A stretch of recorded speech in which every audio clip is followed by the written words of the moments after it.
All right, welcome back. Okay, we are going through another round, the final round of No Limit Records CD and cassette collection from my personal library.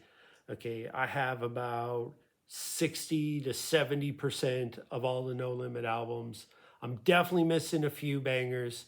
Uh, there's going to be a few albums that you're going to say should be in the collection. Okay, I'm thinking like Big Ed the Assassin. I don't have Silk the Shocker. Charge It to the Game. I need that album. I need the Prime Suspects album. There's a few that I'm missing, but I do have a lot of heat on deck. And in this video, I'm gonna finish up going through my collection. Okay, even if it's a 30-minute video, I'm just going to run through the rest of my CDs here and cassettes. There's a lot of cassettes in this video right here. All right, so let's do it. Where am I going to start here? I got so many heaters here and a few duds. All right, we're gonna put those duds up too. All right, but let's start off with the almighty C Murder. All right, Life or Death. This is my favorite artwork out of No Limit. All right, C Murder, Life or Death. Look at that cover right there. All right, that belongs in a museum somewhere. Okay, in fact, I might try to blow this up as a poster and frame it. This belongs on display somewhere. All right, C Murder, Life or Death. Also a banging album. So leading up to that album, I was really pumped for a C Murder album. Okay, he was on Master P's Ghetto D album, maybe like 6 months prior to the release of this. Okay, he was on Come and Get Some. He had a killer verse on there. He was also on the title track, Ghetto D. He was on that song. So, like the beginning and the end of the Ghetto D album, he had phenomenal verses on there. And I was really pumped for this album. And then maybe a month before it dropped, Silk the Shockers' Charge It to the Game album dropped. And he was on the first song, the Soldier Cut. The Soldier song had like 10 different rappers on there. It's a killer song. And he had a 8-bar verse on there, and he just destroyed it. And I was so pumped for a C Murder album. I would say that maybe nothing on this album matched the intensity of those verses. So when I first picked this up on the day it dropped, I think I was a little disappointed for like maybe a week or so. And then I kind of just came to my senses and I realized the dopeness of this album. And this is beats by the pound, killer beats on here. Okay, C Murder, no pop songs on here at all. There's no radio attempts at all. This one right here, strictly for the streets. Okay, strictly for the soldiers. And this is it's a killer track list right here. Look at this right here. This got a Kick Dough on it. It's right there, featuring UGK. Lots of great songs on here. Okay, this is the best C Murder album. I would say that this follow-up album, which dropped a year later, early 1999, I would say that this album is definitely a step or two down. All right, the production isn't quite as hitting on this one. Less beats by the pound. Of course, he's in a suit here. It's not really C Murder.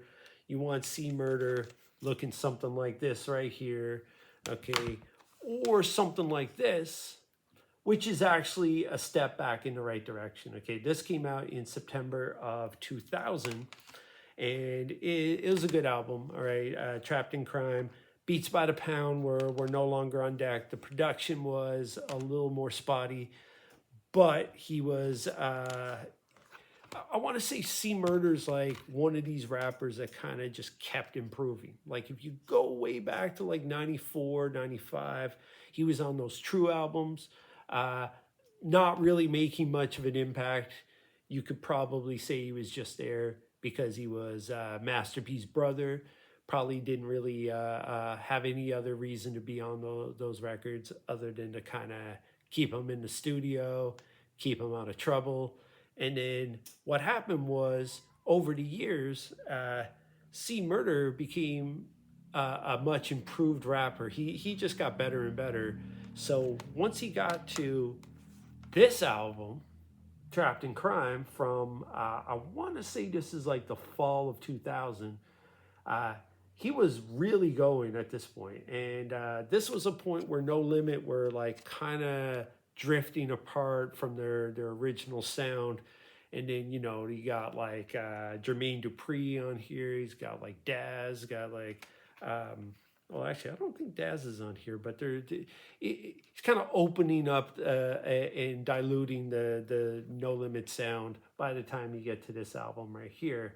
So maybe not as good as Life or Death, but C Murder himself as a rapper and his writing and everything in his flows, they actually got better. So C Murder, one of these rappers that truly improved over the years, and much love to C Murder, man. Free C Murder, man. He needs to be back home. And those are my 3 C Murder No Limit Records albums, all on CD, like they deserve to be. So we're going to go to some more CDs right about now. We're going to go to this gentleman right here. And by gentleman, using that word maybe inappropriately here. Okay, this is Mystikal.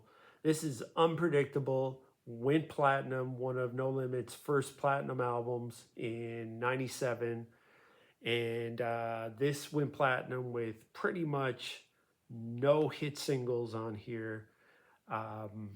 This is a lot of New Orleans beats by the pound, but there's also like some legendary Trackster on here. There's like some E40 on here, some Rick Rock. So this album that came out a year later is all No Limit, all beats by the pound. And this album definitely doesn't have any hit records on it. The lead single off of this, the radio version of that, would be called That's the Rapper. And pretty good song, all right. I like some of the tracks on here, but that song was like 6 months old when it dropped. So when your lead single was 6 months prior on this compilation here, Mean Green compilation, that's kind of saying something, all right. And then you look at the album, the song titles on here, they seem to be pretty generic. It's like, yeah, let's go do it, keep it hype. Not really saying much of anything, not much in the way of choruses or anything like that, or fully fleshed out songs. But Mystikal is such a great rapper, and beats by the pound tracks on here. He went platinum based off of the name, regardless of having any like real hit singles or anything on there. So these albums both went platinum. Mystikal would be considered one of the greats if he was a stand-up guy. All right, that's all I'm going to say about that right here. Okay, I'm going to keep it light on here, but Mystikal could have been so much more. Okay, we would be putting him in the top 5 of all time. All right, we would be top 5 dead or alive, Mystikal, if it wasn't for things that followed in the years after his No Limit tenure. All right, so that's Mystikal CDs there. You want to separate the music from the person. Maybe you can do it. I'm not really that great at doing it. Okay, I have difficulty listening to these, even though he's dope. Right? I have trouble listening to this, and that's really all I'm going to say. I'm going to move on right about now. Okay, I'm going to move on to some more CDs. These ones are, these next couple CDs I'm going to show you are not that great, not that awesome, okay? This one is the 504 Boys, Goodfellas. This dropped, this was advertised for a long time before it actually dropped. And there was different incarnations of what 504 Boys is going to be. It was going to be a Mystikal Master P album at one point. It was advertised. Then all of a sudden, The same album cover kept showing up in the coming soon ads, but also Silk the Shocker was put in there as well. So now it was supposed to be a three-man group. And eventually it just turned into a loose collective right here. And this album right here was dropped in 2000.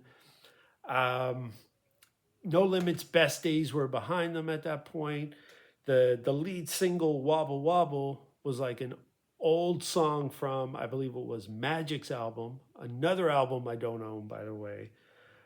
So the Wobble Wobble beat was recycled. There was a Mystikal 4-bar verse on here that was spliced together from two different previous songs. Mystikal had already left the label. Mac started off the song with a verse and a hook. Mac was locked up in prison, so you could see that they were kind of like, even though it was like the new No Limit, they were kind of reaching back to the old No Limit to sell it. And but this album has hits on it. There's Wobble Wobble, like I mentioned. There's Uptown. There's I Can Tell. So this had a few hits on it, and people genuinely liked this album, it seemed, and I believe it was like relatively successful. Me personally, I'm not a fan. I don't listen to it. I don't really like it. There's this album, Steady Mobbin'. Black Mafia, it's their second album. I don't own their first. This album is also not that great. All right, I would say that this album here is not essential, but worth it if you find it around for cheap. Okay, I found it for $30, which is a little bit cheaper than what it's going for online. But it's not really a great album, but I'm not mad at owning it either. Okay, there's a few cuts in there. This album's much better, all right? This is Mr. Serv-On, Life Insurance, okay? This is definitely his best album, hands down. This dropped in like 97, maybe mid-97. Mr. Serv-On, that's a good album right there. Let me just pop this open for you. Okay, I haven't been doing this with all the albums, but I'm going to pop this album open and let you see the credits on here. Or not the credits, sorry, the coming soon. Or rolling out some of those 1998 releases. And yeah, what a lineup coming out here. But in the meantime, okay, you get the Mr. Serv-On album, Life Insurance, and I would recommend this album. All right, this is one of the better No Limit Records albums, and definitely Mr. Serv-On's best album. All right. And from here, okay, let's go a little bit earlier in time. Let's go to the earlier days of the record label, and let's drop some cassette tapes here. Let's look at this one right here. This is Lil Rick. Okay, this is a pretty hard album cover. This is from 94 or 95. This has a bunch of cool songs on it. I would recommend picking this up if you can get it, or pulling this up on YouTube or so. Okay, this is a good album. I messed with this one. Lil Rick from the earlier No Limit days. Same with Trey 8. This is back from the Richmond No Limit days. Although Trey 8 himself is a New Orleans artist, and he dropped a whole bunch of albums after this one. I believe this is his first from 95. It has like 20 different songs on it. It's a great album. I would recommend it. And let's see what else I can pull up here. This is Cain and Abel, The Seven Sins. This deserves an upgrade. Okay, I like this album. Although I like their next album better, the Am I My Brother's Keeper album, a little bit better than this. But this right here, okay, The Seven Sins, this is a good album right here. And this right here is Dangerous Dame. Okay, out of Oakland, escaped from the mental ward, and this is 94 or maybe 95. It's a 6-song EP. Looks like a full-length album, but the 6 songs on side A just repeat themselves on side B. So that's interesting. Okay, I know they used to do that a lot with cassette singles back in the day. A cassette single might have like 3 or 4 songs, and then you flip it over, and then on the next side is the same 3 or 4 songs. And in this case, it's done with an entire EP, which I don't remember ever happening besides this album. So there's a little story to this. So first of all, Dangerous Dame is this is like a one-off on No Limit. He went through a few different labels, I think, and he started off in, I believe it's 1990 or 91. He actually had a major label deal with Atlantic, which was rare for like Bay Area rappers back in that time. I want to say he may have been the first artist out of Oakland, first rap artist on a major label besides Too Short, but I could be wrong on that. Okay, that didn't really go well. So then he ended up doing some local albums from there, and this is one of them. This is a good album. There's a little story behind it. I guess this mental ward thing was an actual thing. His story is you can see that there's like some drink being spiked here, and apparently he says that happened to him, and that ended up making him go crazy, and he spent some time in the mental ward because of that. But now he's okay on this album. So that's an interesting story that may or may not have happened. Okay, much respect to Dangerous Dame. Okay, he's not with us anymore. Rest in peace, and also rest in peace Trey 8, and rest in peace. Who else is not with us? We'll get into that in a second. Okay. We also have Skullduggery. Right. Skullduggery, rest in peace. All right. Although, when I was looking up some information, I found some information about this guy that was a little sketchy, but it only came from one source, and I don't have any other source to back that up. So, but if true, then I would say that this guy is not a good guy. But what do I know exactly about this gentleman? I don't know. So I'll just stick with the music. And this is a decent album, right? Skullduggery, Crooked Ass Cops is the banger on here. And it's a decent album. He has another album from '98 as well, which I do not own. Now we're going to get to these two bangers right here. Mac from 1998 and 1999. Okay, let's start off with Shell Shocked. This is one of the best No Limit Records albums, hands down. Okay, I would put this in the top 3. If it's not number 1, I would say it would be like Ice Cream Man and True to the Game and then Shell Shocked. Okay, I might even put this in number 1. All right, this is a phenomenal album. And it is really a crime that I don't have this on CD. All right, I really need the Shell Shock CD. I used to own it at one time. I want to say it was stolen, but I can't quite remember the story on it. But I no longer have it on CD from a long time ago.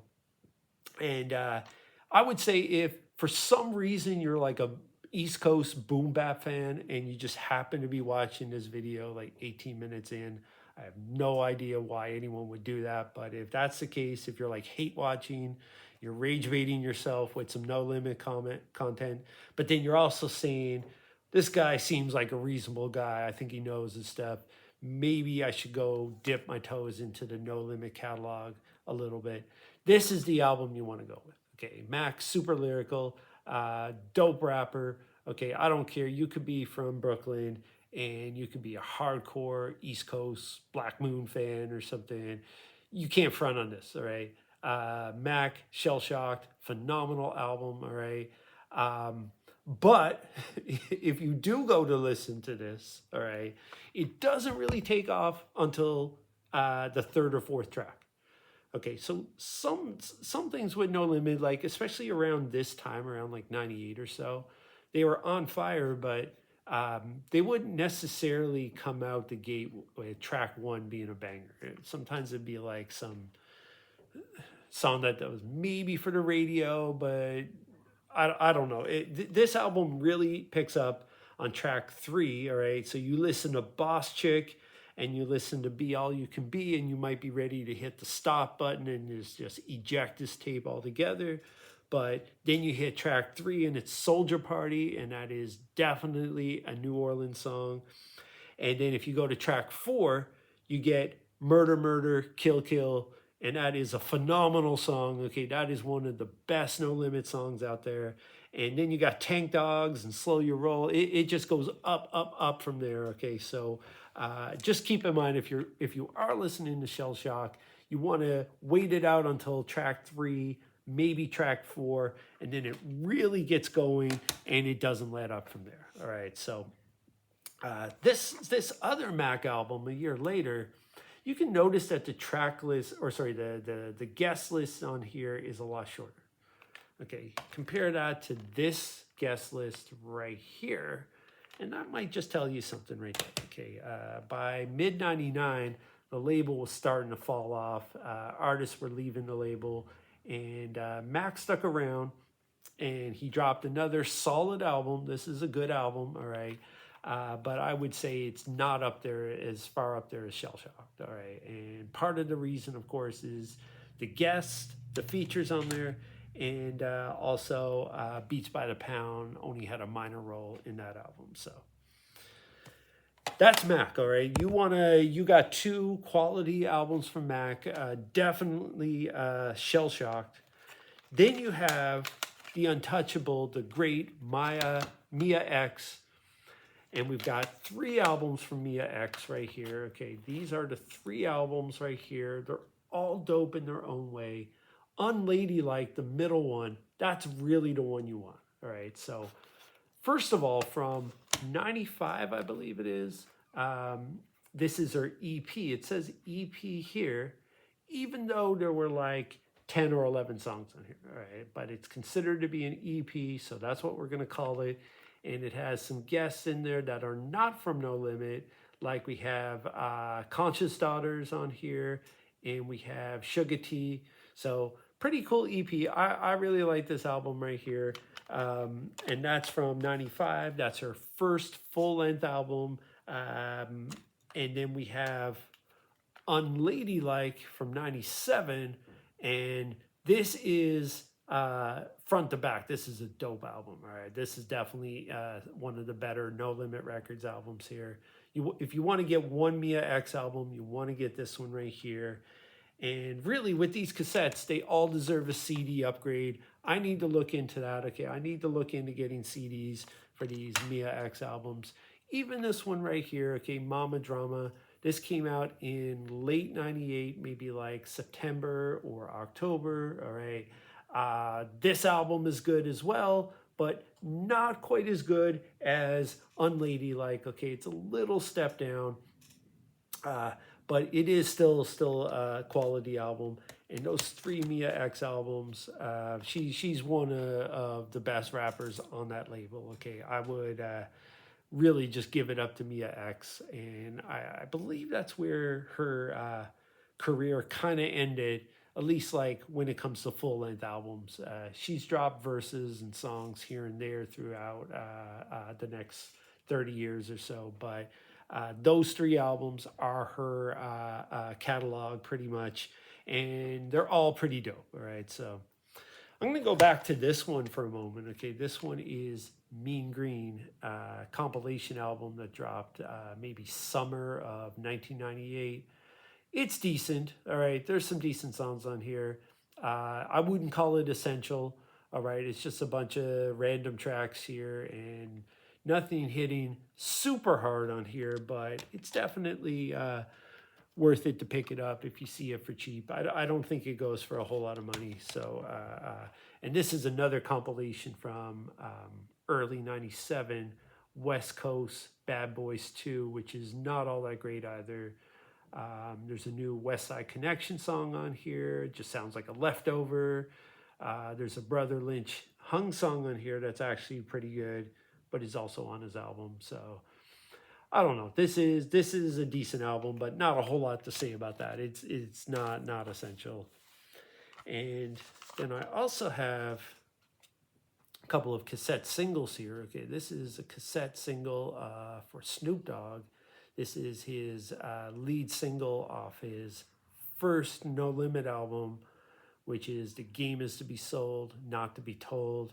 This song is Still a G Thing, which is basically a remake, a loose remake of Nothing But a G Thing, which is not nearly as good as the original. And I wouldn't really say this was not really a good single to lead off with.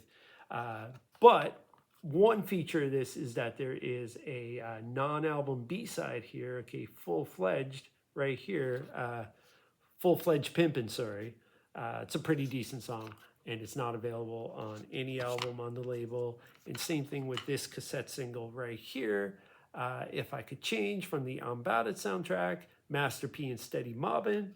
Okay, there is a B-side on here called Down to Do Whatever, and that's Mia X featuring Moby Dick, and that's not on any of Mia X's albums, so definitely a reason to have those singles right there. I don't have a whole lot of cassette singles, CD singles from No Limit, but looking at all the B-sides that they have kind of makes me want to kind of go look into seeing about getting some more. But before I even try to do that, I got to fill in some of those holes in my collection, which I kind of pointed out already, right?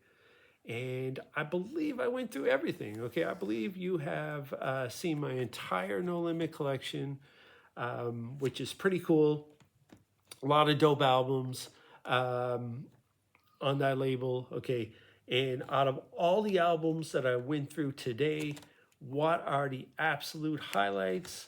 I would put this one at number one today, Shell Shocked. I really need the CD. Okay, that belongs at number one. I would put this one right here at number two, Unladylike. This is another dope album from an incredible rapper, the great Mia X. Much respect to Mia X. And I would maybe begrudgingly put this as number three, even though it doesn't really hit the way it used to hit. But Unpredictable is definitely up there. And of course, let's not forget about the CD that I led this video with, which is this right here, Life or Death. Man, look at that. Look at that album right there. It's incredible, right? Okay. And there you have it. Okay, so I've wrapped up my YouTube career. Not only have I wrapped up this series, okay, I've wrapped up my entire YouTube career. That's it for me. Okay, we're gonna post this video up on YouTube. I don't have time to be making these videos. I don't really have like a YouTuber personality or anything like that. I just wanted to show everybody my collection, and who knows, maybe I'll come back in here like a year or two and show you my E40 CDs, or I'll show you my X Clan albums or something. I don't really know, man. I don't think it's really gonna continue on anytime soon, right? But I did have fun doing this. Okay, this was a good time getting in front of my iPad. I don't have any video editing software. I barely got a laptop. I'm using an iPad, just hitting the record button. Only doing it on a sunny day where there's light coming in. I don't know, man. This YouTubing is for other people. Is not really for me. Okay, I got things to do, but the music is definitely for me, and it's going to be for me for the rest of my life. All right. This No Limit stuff hit hard when I was like, I think I was like 23 or so when I really got into the No Limit. All right, when it's like 97, 98. I was really into that stuff. It was really a kind of a time in my life where I was kind of like struggling to find some rap music that I really felt passionate about, right? So like, growing up in the 80s, late 80s, early 90s, when I really got into rap as a teenager, I was really into like a lot of the East Coast stuff, I was really into like Jazzy Jeff and the Fresh Prince, and then I got into like Big Daddy Kane, and then it kind of got into Boogie Down Productions, and Ice Cube and NWA and all that kind of stuff. And then the Chronic hit, and I was like all G funked out for a few years. I was like Death Row and like the mob music out of the Bay. That was hitting so hard. And then I got into like Spice One, and it was like E40, and then probably around like 96 or 97 or so, I was kind of getting tired of the G Funk. The West Coast was kind of a little bit slipping away from me. I wasn't really feeling stuff as much.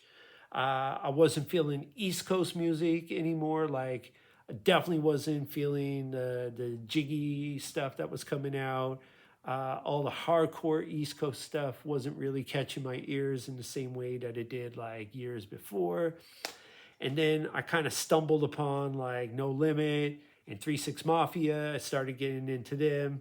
8 Ball and MJG, and I was like, man, this is my new shit. And really, No Limit set that off, right?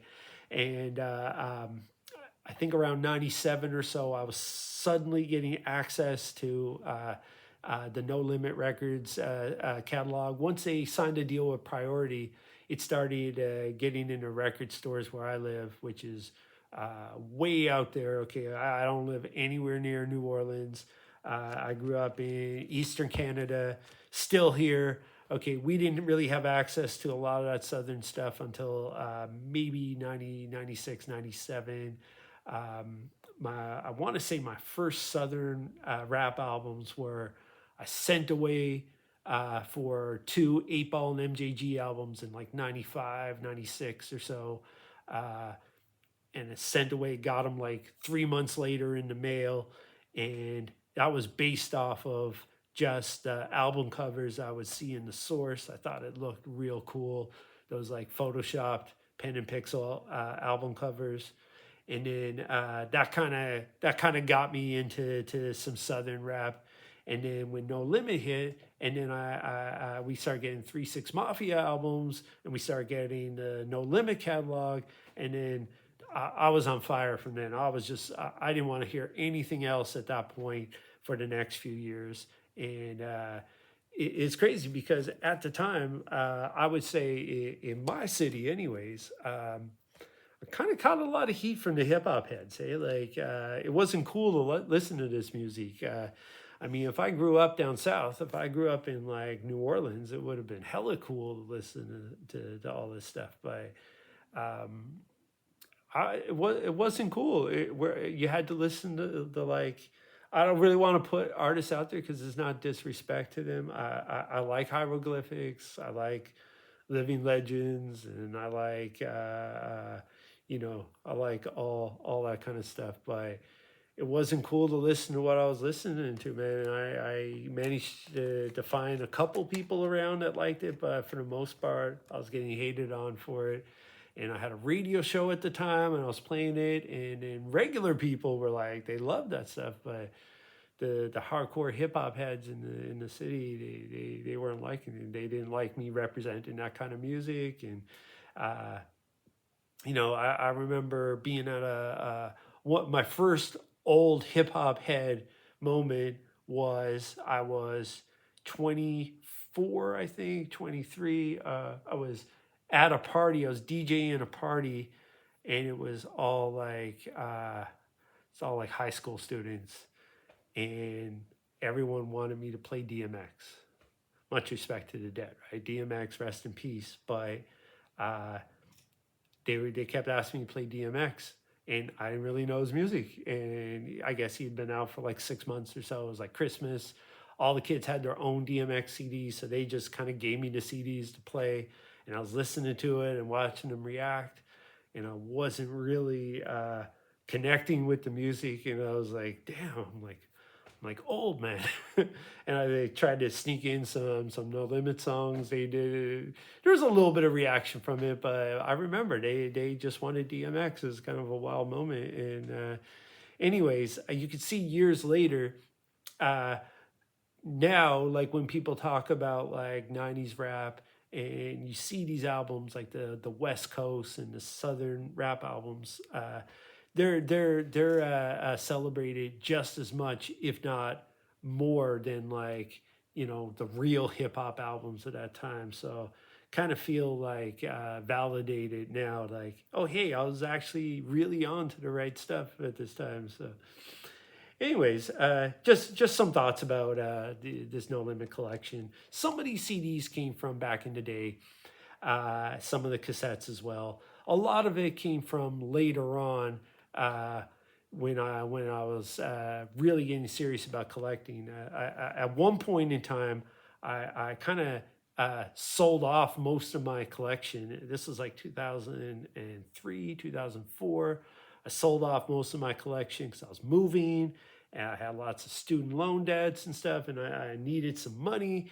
So I sold off a whole bunch of stuff for cheap and had to rebuild the collection more so. I think I sold everything but like maybe 100 CDs in total. Not 100 No Limit CDs, but like 100 CDs in total. And I sold off a whole bunch of stuff. And then I started a new job and I started getting some paychecks, and I realized I didn't really need that money as much as I thought at the time. Um, I need money now, but that's a totally different topic. But um, yeah, I instantly regretted selling. So like right now, I look at my collection, and every now and then I feel like selling it, and I know I'm going to regret it like 6 months later. Right? I know that's going to be a thing. So. Or 6 weeks later, I'm going to regret it. So I'm not selling right now. I haven't sold anything in a long time. I even have like doubles of some albums, or I have some albums on cassette and CD. I don't bother selling. I'm just keeping.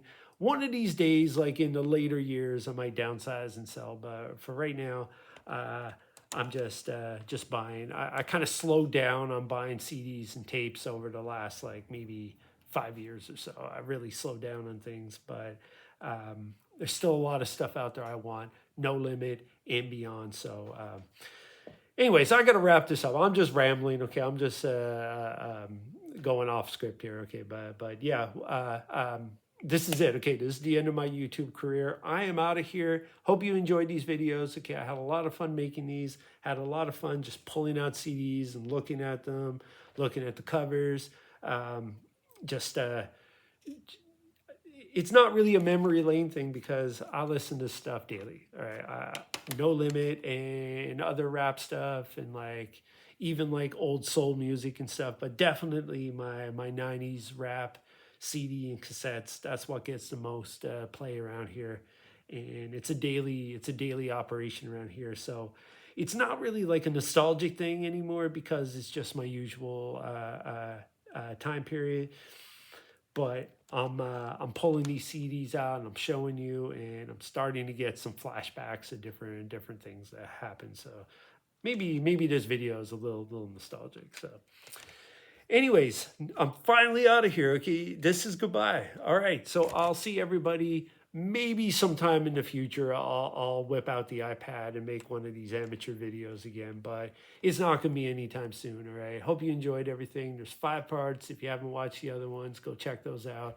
And much love and respect to everyone, and peace.